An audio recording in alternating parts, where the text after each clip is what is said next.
is Sunday Night Live, the weekly online television magazine programme for Christians across the UK, where tonight we focus on the subject of mental health. Premier Cindy Kent reveals the worrying impact being alone in lockdown had on her. Hear about church groups that can help, like Renew Wellbeing and Kintsugi.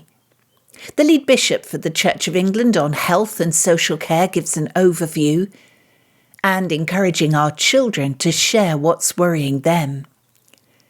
And if you find the programme today interesting, well, please remember to press the subscribe and the like buttons so that you'll be reminded of the programme next week and more people will get the chance to watch it.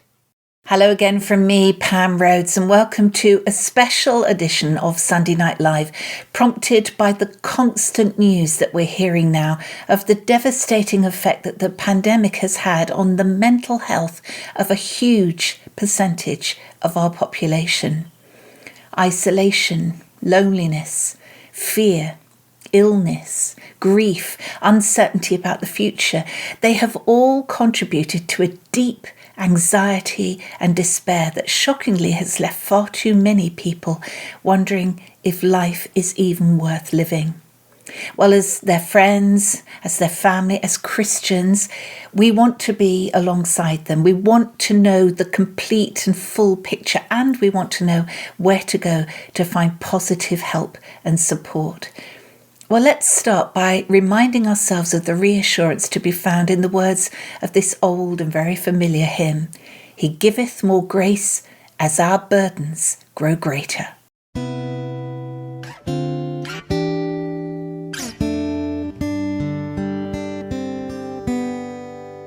He giveth more grace when the burdens grow greater.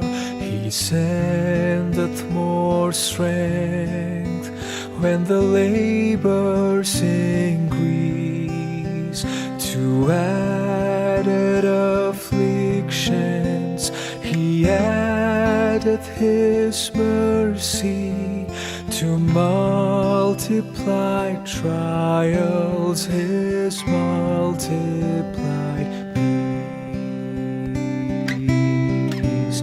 His love has no limits, His grace has no measure, His power has no boundary known unto men. For out of His infinite riches in Jesus He giveth and giveth and giveth again. When we have exhausted our store of endurance, when our strength has failed ere the day is half done, when we reach the end of our hoarded resources, our Father's full giving is only begun. His love has no limits, His grace has no measure, His power has no boundary known unto men. For out of His infinite riches in Jesus He giveth and giveth and giveth again. His love has no limits, His grace has no measure, his power has no boundary known unto men. For out of his infinite riches in Jesus, he giveth and giveth and giveth again.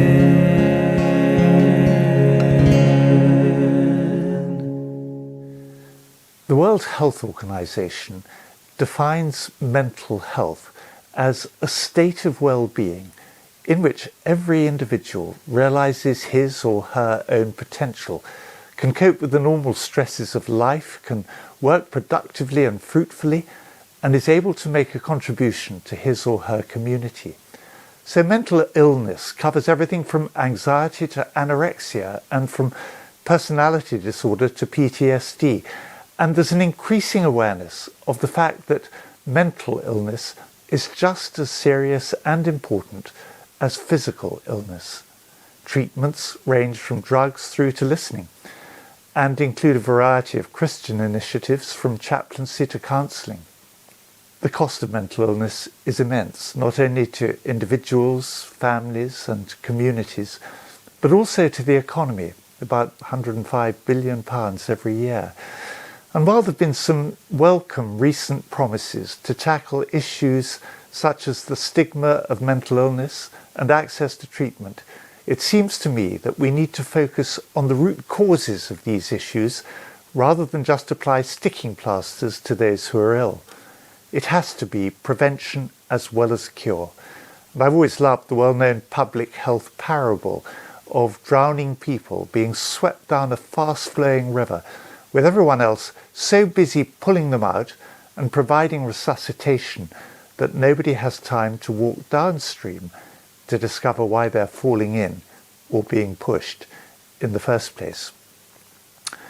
Even before the current pandemic, the statistics on mental illness were alarming. 1 in 4 of us diagnosed with at least one mental health issue in our lifetime, and 1 in 5 showing symptoms of anxiety or depression. More than 70% of people in prison with 2 or more mental health disorders, and 20% of all days off work in Britain due to mental illness. What's more, an epidemic of emotional problems in young people, including eating disorders and self-harming, with 67% of senior teachers in England most concerned about their pupils' mental health. And the causes seem to be a complex mix of biological, psychological and environmental. The biological includes such things as genetic and hormonal deficiencies, obesity, which now affects 1 in 4 adults and 1 in 5 children, and learning disabilities. The psychological factors cover social media and its associated FOMO, or fear of missing out, and addictions to gaming, gambling, drugs, alcohol, and attachment disorders, abuse and bullying, which affects up to half of primary school children, issues of gender and sexual orientation, and the overuse of antidepressants. Environmental causes cluster around family circumstances, especially family breakdown, and cover things such as financial extremes, extreme wealth as well as extreme poverty, and climate change and lack of access to nature. I'd love to expand on all of those, but time doesn't allow. So how has COVID-19 affected what was already quite a depressing scenario? The answer is, as one might expect, badly. I heard a radio programme recently about the Deepwater Horizon oil rig disaster in 2010. Apparently its appalling consequences for the environment are still emerging. And I think that's how it'll be with the pandemic and mental illness. Its long-term effect could be huge. Be still, my soul. The Lord is on thy side. bear patiently the cross of grief or pain. Leave to thy God to order and provide in every change. He constant will remain. Be still, my soul, thy best, thy heavenly friend, through thorny ways leads to a joyful land.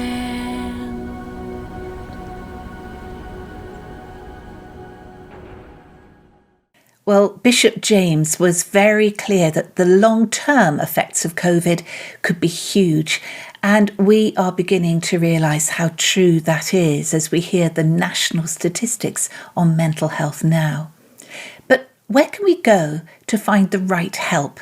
Well, I suppose the first port of call for many of us is our own doctor. So let's hear now from a GP in St Albans who has taken a particular interest in the whole area of health and well-being. Hi, I'm Dr. Richard Pyle, GP with a special interest in lifestyle medicine and author of Fit for Purpose, your guide to health, well-being and living a meaningful life. Over the last year or so, since the global pandemic and lockdown, we've seen an explosion in general practice of mental health problems. I've spoken to so many people who've struggled with loneliness, isolation, worries about their health and finances, and things that are largely beyond their control. And although it's really good that the daily number of cases and deaths are dropping drastically, actually we haven't yet seen the full impact in terms of long-term conditions and particularly mental health concerns. The good news is that although some of these things are beyond our control, we can take back control in some areas of our lives just by doing some really simple things. And I'd like to share with you today some of the things that I talk to my patients about. First of all, it's really important to remember that we are human beings who have body, mind and soul. And when it comes to addressing mental health, we shouldn't just think that it's something that only occurs from the neck up. It's really important to take a holistic view looking at our whole lives. So first of all, let's think about sleep. Sleep is the bedrock of our health. And the more quantity and quality that you can give yourself, the better that you will be repaired and restored. It's good for learning and memory, and also really important for just how we perform in life and the quality of our relationships. Movement is the miracle cure for most of what ails us. Actually, our natural state is not at rest, but it is in motion. And it's important to think about that when you're planning the rhythm and routine of your week. Eating the right food, and by that I mean real whole food, not ultra-processed food-like substances, is medicine in itself. There's really good evidence that eating the Mediterranean diet, for example, cures depression in some people. And then there's the issue of stress and relaxation. There's nothing wrong with stress. We all experience it in our lives, but it's the chronic stress reaction which is inflammatory and may well increase our risk of developing certain long-term conditions. So taking some simple measures to take back control of your body and mind and preventing things spiralling out of control is really important. And two examples of that are the practice of gratitude, by which I mean just thinking every day of 2 or 3 things that you're grateful for, no matter how small or simple. And also developing a meditation or mindfulness practice. Our connections are possibly even more important than the other pillars of well-being that I've talked about so far. We all need people in our lives that we can talk to and share with, and we can help each other. Being in a tribe of whatever kind means that we can do more than just survive, but we can thrive. Lastly, and perhaps most importantly of all, is the question of purpose and meaning in life. This is something that as human beings we all seek out, whether we realise it or not.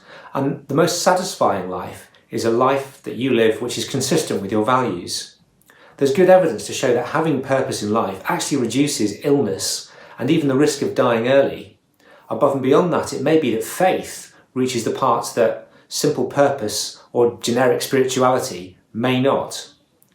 And when it comes to faith, the most important thing is not so much just the label that you identify yourself with, but actually that your belief is deeply and sincerely held and that you practice it daily in a meaningful way, ideally as part of a faith community.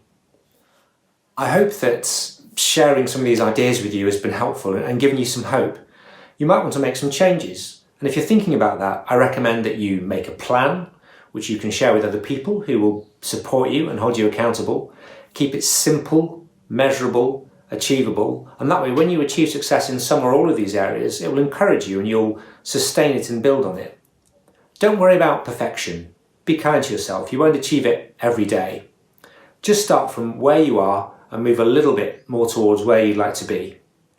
Good advice there from Dr. Richard Pyle. Take care and be kind to yourself. And that is a message which is echoed now by our own Reverend Cindy Kent, much loved presenter on Premier Christian Radio. Now, as a local vicar, Cindy has recognised the real impact of isolation and COVID restrictions on her parishioners. But more than that, she's begun to realise that her own mental health and sense of well-being has been affected too. Just be kind to yourself. That's what I find myself saying to people who've recently been bereaved, and I've gone to visit them because I'm going to take the funeral. Be kind to yourself because your body has had a shock. It's had a sort of trauma, whether the death was expected or not. Your body's having to take this on board. So be kind to yourself. And if you find yourself putting your slippers in the fridge, then don't worry. You'd be amazed how many people turn around and say, have you been watching me? I've done something very similar. And it's because our bodies have taken on board this shock, and that's a way of coping with it. Boy, have I had to eat my words and practice what I preach, because in this last year, I've had to be kind to myself because I haven't been doing the things I normally do. For a start, I've been leaving cupboard doors open. Why, I've no idea, but I tell you what, if they're the ones at the top of the cupboard, I've got a few bruises to prove it. It's not very good. Now I've started leaving drawers open. Again, these are things I've never done before. I can't remember words. Now, I've written songs over the years. Many times I'm great with words, love words. But somehow I can't. What is that thing that you put the plate and cups? Oh, yes, it's called a table, isn't it? Yeah, little things like that, which are really stupid. But I can feel myself getting slowly worse. I've degenerated physically as well. Now, I know I'm not the youngest chicken on the block, but, I'm fairly sprightly for my age. But now everything takes a little bit longer. There's a few more ohs and ahs when I stand up to cope with things. It's the mental thing, I think, that's got me more than anything, though. And I do try and do a Sudoku and a crossword every day. I do online jigsaw puzzles, anything just to keep, the brain going. But even so, I do feel there's been a degeneration, and I can only put it down to the pandemic and the fact that I feel impotent. I can't do anything about it. I can't wave a magic wand. I can't click my fingers and say it's over. I've just got to go along with it. And I've got that Protestant work ethic of wanting to be able to do things. And I haven't been able to do all the things I've wanted to do. And I'm just getting into a downward spiral, I think, of one thing leads to the other, forgetting the doors, forgetting the cupboards, forgetting the words, and all of those things is into this downward spiral. So I'm having to really practice what I preach, and I'm having to be kind to myself and say, this too shall pass.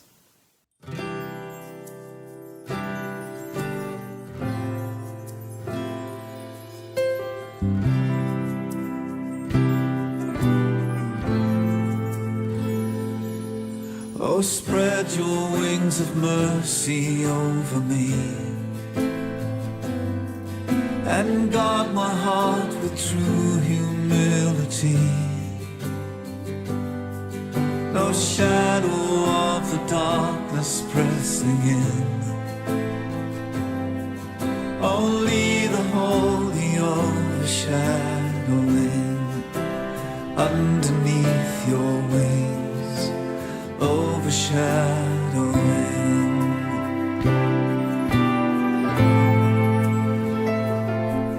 No refuge will I seek but God alone.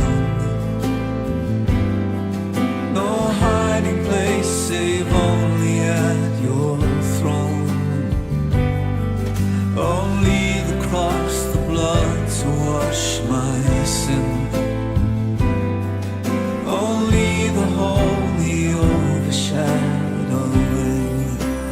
underneath your wings, overshadowing.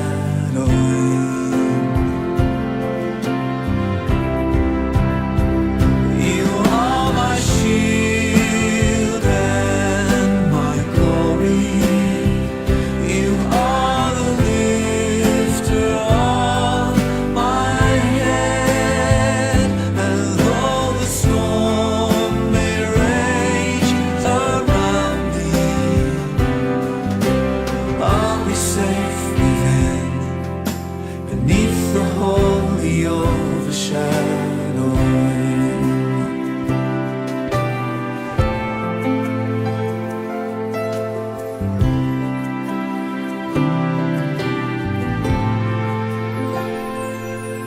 No burden on my back, too hard to bear.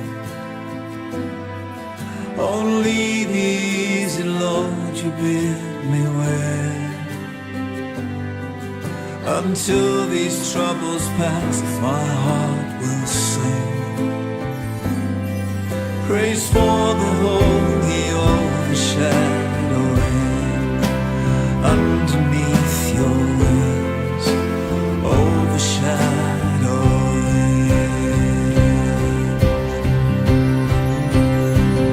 You are my shield and my glory.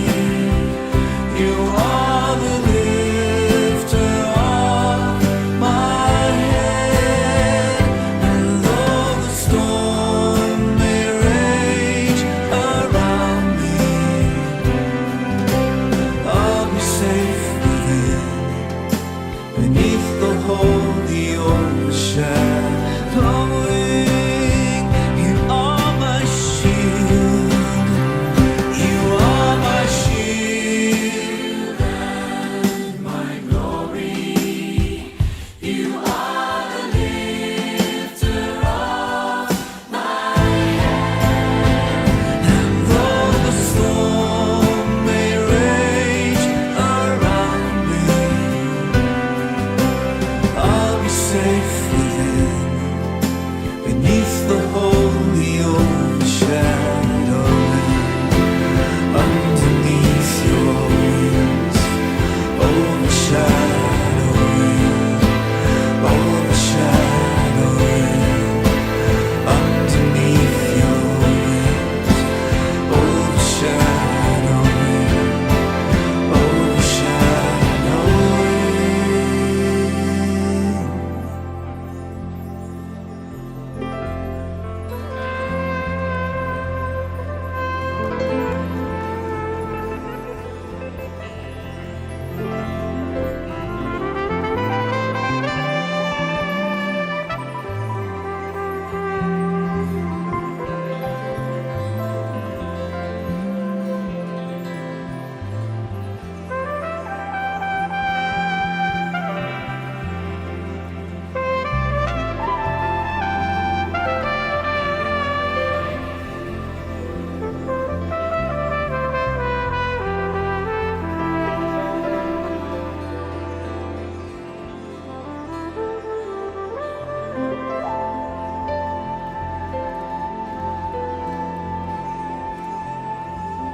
Still to come on Sunday Night Live, helping our children to open up about their worries.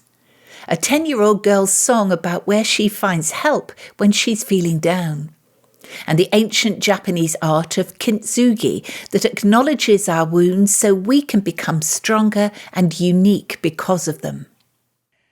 Churches across the country have really stepped up and out to support members of their local community who are struggling with all that they've been through.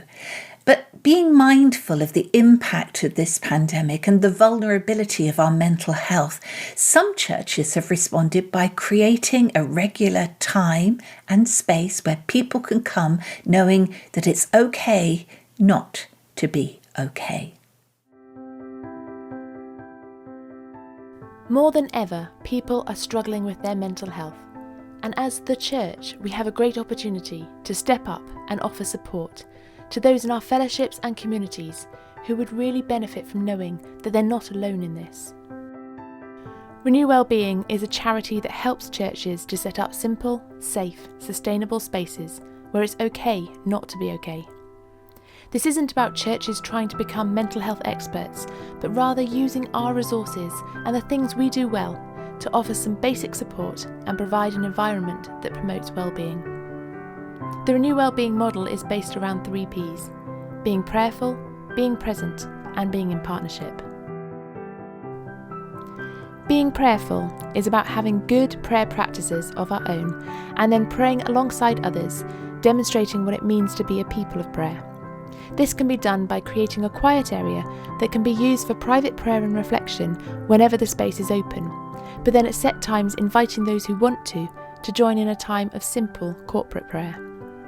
We have 3 prayer rhythms that we offer as a resource. Each prayer is made up of short phrases, either based on scripture, the Lord's Prayer, or the prayer of examine. These are read by whoever's leading, and in between space is given for others to say a word or a sentence, adding their own prayers. This can be done out loud or just quietly to themselves. Each rhythm has been designed with the most vulnerable in mind, and by using the same rhythm each session, people know what to expect, which makes it less threatening. There is no expectation that people have to join in with the prayer times, but by modelling prayer in a way that makes it accessible for everyone, we've found many using the Renew spaces have taken the opportunity to engage. Being present is exactly that. Being there with people, journeying with them, lending a listening ear when appropriate, but mainly just turning up and being available. Offering company and a chat, or sharing hobbies and activities that anyone can join in with. Renew spaces are places of welcome and inclusion. It's all about doing things together, whether that's just doing an activity you love in the company of others, showing someone else how to do your hobby, or maybe learning a new skill or hobby from someone else. It really is that simple. The hard part is often trying not to overcomplicate it. It's organic, it will evolve and develop around those who are using the space. Here are a few examples of some hobbies that people have done in some other Renew spaces.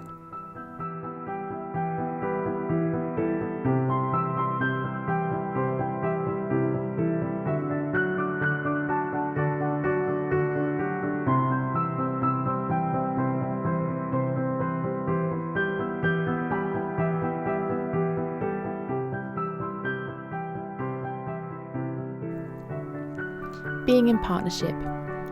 Within the charity, we promote the 5 ways to wellbeing.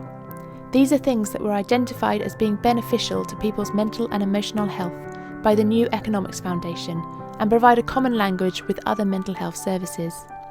We encourage churches to find out who their local mental health links are in the area, so that if someone does come to a session needing more help, we can support them in accessing that.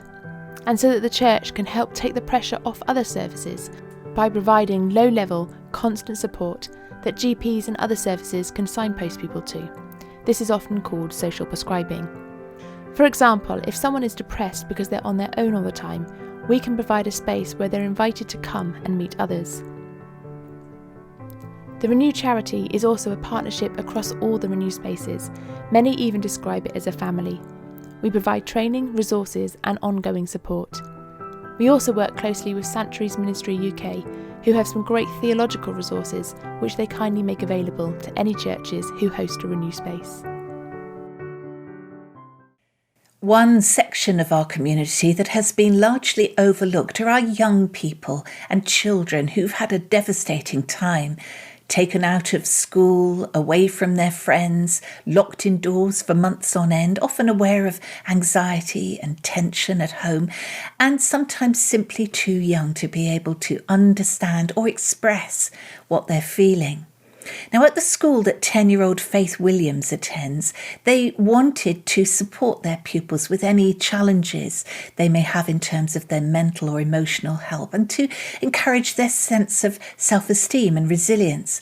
And Faith responded by writing this song, which speaks of what she feels she's been going through and where she knows she can find help.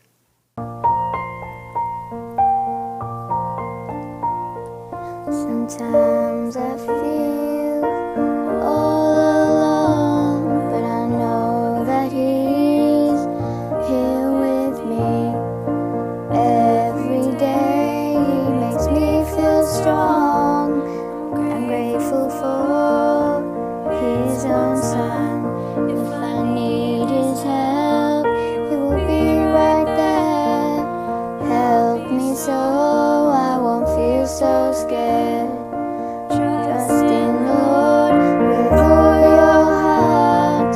Never feel like you're deep apart.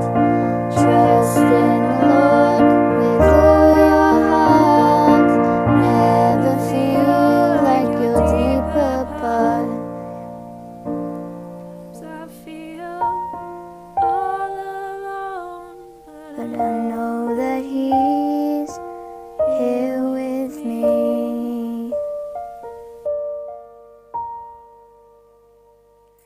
Well, let's hear now from Martha Shrimpton, well known to many young people as the presenter of the Cheeky Pandas animated programmes which were part of Thy Kingdom Come recently. Now, Martha is a very experienced actress, but she's also a drama facilitator, helping young people and children to express their feelings and worries in ways that may not need words at all.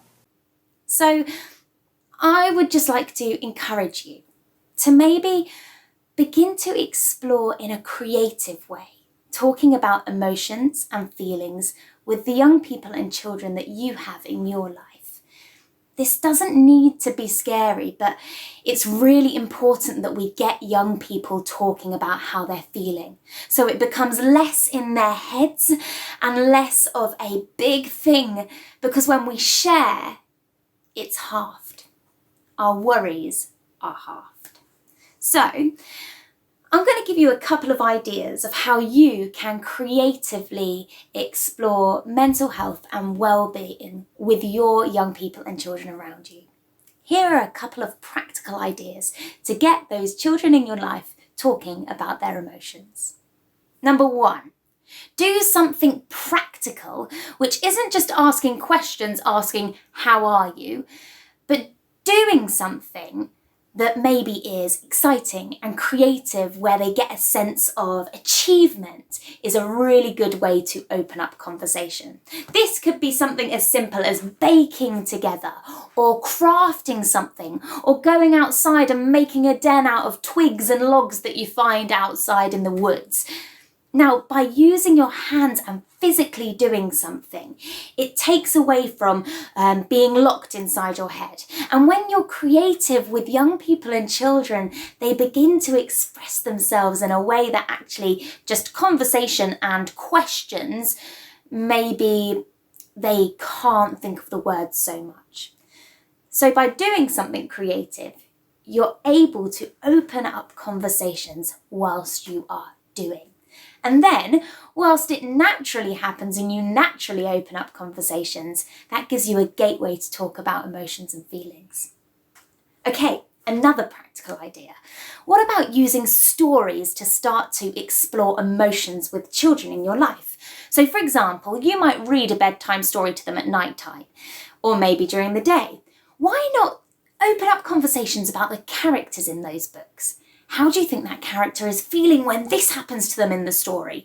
Or how do you think the character is feeling when they're experiencing something like that? Or what do you think the relationship is between two characters in the story that you're reading together? Now, talking about a character and their emotions within a book or a film is a really safe way for children to begin to explore emotions, because they're not in the spotlight, but you're talking about another person, and you're able to empathise and sympathise with that character. And then you could ask your children or your young people, have you ever felt an emotion like that? If that character is feeling anxious, is there a time in your life when you felt anxious too? And that's a really lovely way to open up conversations about emotions with young people. Now, finally, for me personally, I love drawing and writing and getting everything out of my head onto a piece of paper. This is a really good way as well to open up conversations. What about having a journal together? A prayer journal where you could write down all of the stuff that's going on in the young people and children's lives, all of those emotions that they're feeling. You can write it down in a journal and bring those things together to God in prayer. Because prayer is a hugely important thing, especially when it comes to mental health and well-being.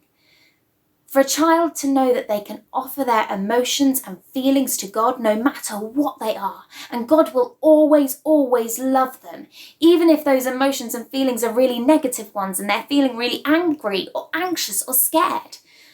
It's really important that that child or young person knows that they are loved, knows that they are cared for, and knows that they have a future that will give them hope.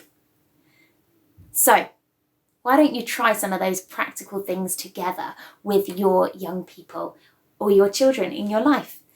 So get creative, open up conversation, and encourage them to bring their worries and fears to God. I really hope that you enjoy exploring emotions in a creative way with your children. Thanks for listening. See you soon.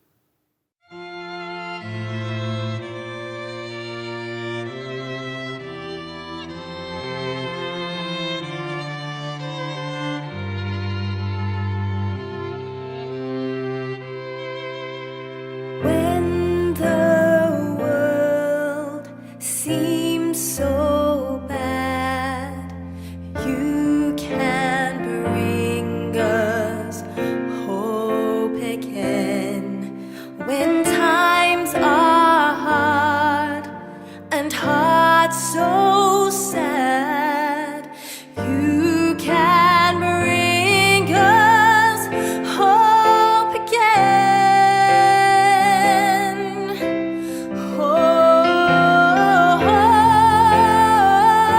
Holy love, oh peace divine, shelter us, comfort us, mend, heal this broken heart of mine, light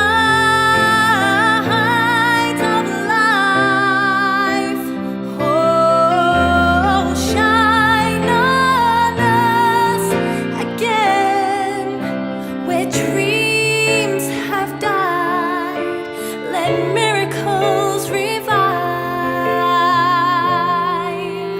shine and bring us hope again,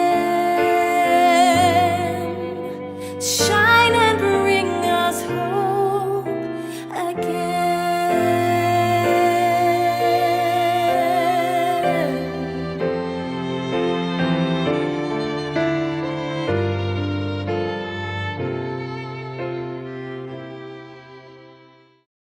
It can be so difficult to open up about mental health worries, and perhaps even harder to find people who will listen and care and support you through all the difficult feelings that you're coping with.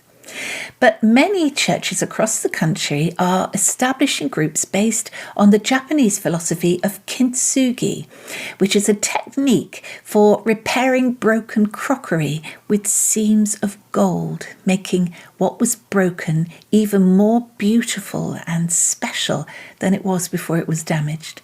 Well, to explain how that relates to mental health, here is the CEO of Kintsugi Hope, Patrick Regan. Kintsugi Hope was set up in 2018, really with a passion to see safe and supportive spaces for those that are struggling with emotional and mental health challenges. We wanted to tackle two big issues, social isolation and to tackle poor mental health. And we did this by writing a 12-week program on well-being, a bit like Alcoholics Anonymous, but for well-being, a time where people can come together and talk about issues that affect all of us: anxiety, perfectionism, forgiveness, resilience, shame. And we wrote it all in learning styles, and basically what we do is we train the churches to run this in their community. to run it for people inside the church, but maybe to a place where people can invite their neighbours and their friends. And many of them have been happening on Zoom and on support bubbles, and it's just been incredible what God has done. This map shows where we were at the beginning of lockdown. We were working with 40 partner churches, which was great. Now it's grown so much, we're working with about 230 partner churches with over 900 leaders running Kintsugi groups, wellbeing groups all over the country. The groups are designed not to go in there and try and fix people. They're there to love, to create a sense of belonging, to give some self-management tools. So if you're struggling with an area of emotional mental health, that maybe you learn something that's going to help in your life, to facilitate some peer mentoring and to get clear signposting for extra and additional help. You know, if someone gets cancer, they go to the hospital and they expect chemo and radiotherapy. But anyone that's been through a cancer journey will tell you to get through a cancer journey, you need love, community, and support. And I believe it's the same with the mental health, is that we can't do what mental health professionals can do, and we shouldn't even try, but we can offer love, community, and support. People want to belong. They don't always want to fit in. I believe the church is in every community across this country. We have this incredible infrastructure, and we exist for our non-members. I want to show you a little video now which describes what kintsugi is. People are like, what does it mean? Well, it's a Japanese word that means golden joinery. If we break something, we mend it with super glue. We hide the cracks, we pretend it's not broken. What they do in Japan is they put a gold powder in the glue, so instead of hiding the cracks, they make a feature of the cracks. Arguably the object becomes more beautiful for being broken. It certainly becomes more unique. We have got to talk about these things. Our scars are not there to be ashamed of. Even Jesus in his resurrected body had scars. And I'm convinced that as we talk and as we do it over 12 weeks, we build relationships and change is made. Check this out.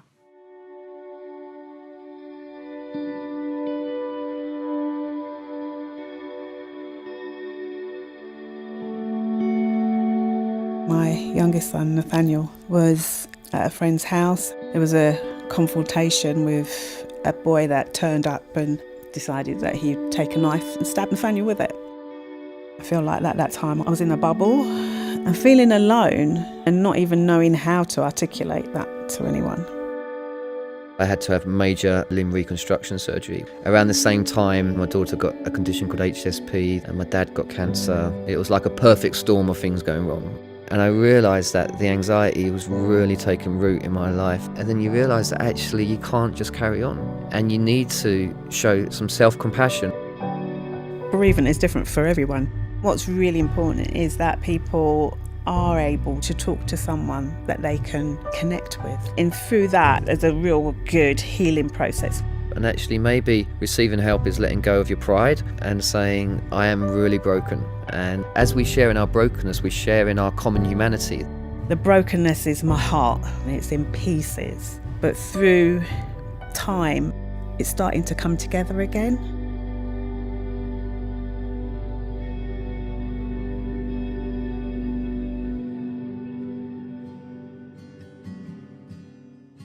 The stories that have come back have just been incredible. I have 1,000 evaluation sheets of people just saying the difference it's made being in a community, being in a place where you belong but you don't have to fit in. People talking about stepping out of shame. People saying that, you know, at the beginning of the program, they had suicidal thoughts. Their confidence has risen so much they've ended up getting a job. There's been so many beautiful things. If you want to run a Kintsugi Wellbeing group in your church, in your community, please get in touch with us. I think the need is so big at the moment. For a time such as this, we can bring love and hope and compassion and to work with and among our communities. And so please get in touch with us if we can help in any way support you in running a wellbeing group in your community. God bless you. Well, as Patrick said, there is a lot of help and support and real understanding to be found through churches up and down the country. So if you feel in need of that kind of help and support, or you know it would be really good for someone that you love, do find out from your local church what is available near you. Loneliness may have been overwhelming during lockdown, but you don't have to go through this alone. Reach out for help. It is there. And as we come near to the end of this special edition of Sunday Night Live, let's draw together in prayer now, led by the Bishop of Carlisle, James Newcomb. And from me, Pam Rhodes, whoever you are, however you are feeling at the moment, I wish you every blessing. Bye-bye now. Lord Jesus Christ, you healed those who suffered in mind as well as body. We pray for all who are in mental or spiritual distress this night, remembering especially any who are anxious, depressed or fearful. Grant them your peace, surround them with your love, and please use us as agents of your compassion, so that together we may be one with you and with each other. May your light shine in our darkness, and your comfort overcome our fear, for the glory of your name. Amen.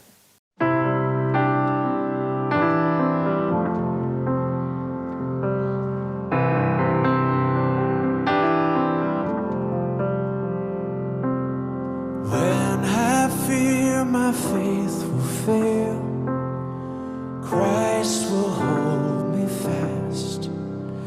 When the tempter would prevail, he will hold me fast.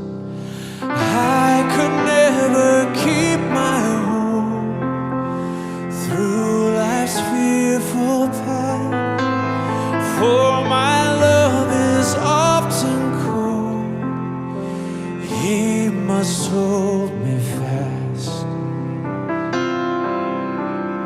He will hold me fast. He will hold me fast. For my Savior loves me so. He will hold me fast.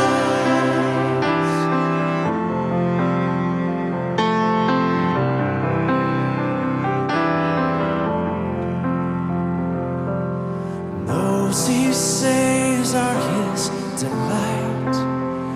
Christ will hold me fast. Precious in his holy sight, he will hold me fast. And he'll not let my soul be lost. His promises shall last, bought by him at such a cost. He will hold me fast. He will hold me fast. He will hold me fast. For my Savior loves me so. He will hold me fast.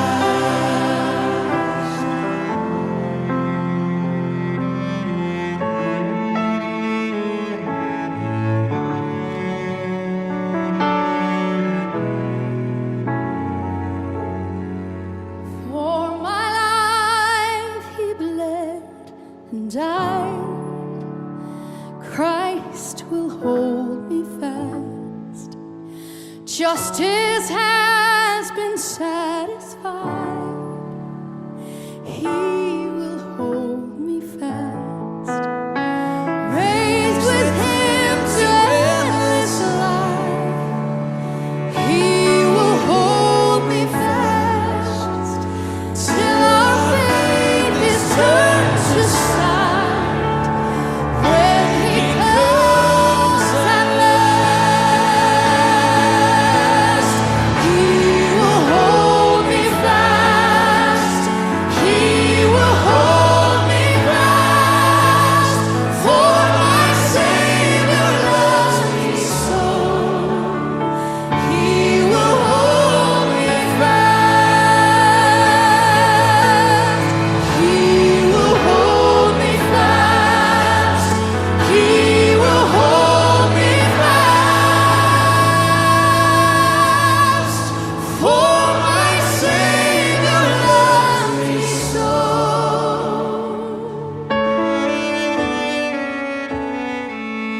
For my Savior.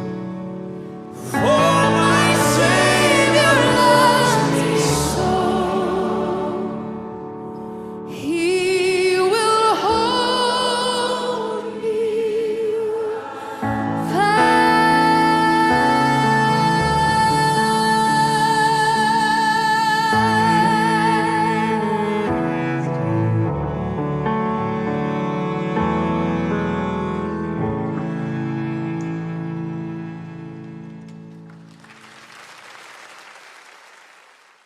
And if you've enjoyed Sunday Night Live, don't forget to press the subscribe and like buttons so that your device will offer you future editions each week, and recognise that this is a programme of interest to you and others.